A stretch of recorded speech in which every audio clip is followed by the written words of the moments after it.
Hello, ఈరోజు ఒక మంచి కథ చెప్తాను.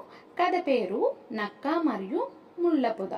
అనగనగా ఒక అడవిలో ఆకలితో ఉన్న నక్క ఒక కుక్కని వెంబడించింది. ఆ కుక్క నక్క కంటే వేగంగా పరిగెత్తి తనను తాను రక్షించుకోవడానికి ఒక ముళ్ళ పొద మీదుగా దూకి తప్పించుకుంది. నక్క కూడా అదే విధంగా దూకడానికి ప్రయత్నించింది. కానీ బ్యాలెన్స్ తప్పి పడిపోకుండా ఉండడానికి ఆ ముళ్ళ పొదను పట్టుకుంది. ఆ పొదకున్న పెద్ద పెద్ద ముళ్ళులు నక్క శరీరాన్ని, పాదాలని తీవ్రంగా గాయపరిచాయి. నక్క నొప్పితో విలవిలలాడుతూ, నన్ను నేను కాపాడుకోవటానికి నిన్ను ఆశ్రయిస్తే నువ్వేంటి నన్ను ఇలా గాయపరిచావు అని ఆ పొదను కోపంగా నిందించింది.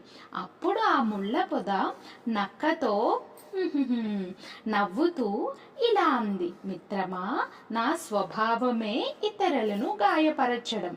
నన్ను పట్టుకుంటే ముళ్ళు గుచ్చుకుంటాయని తెలిసి కూడా నా సహాయం కోరినందుకు తప్పు నీదే.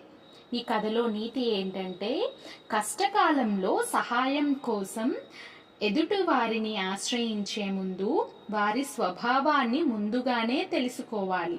మన స్వంత తప్పులకు ఇతరులను నిందించకూడదు. Thank you for watching.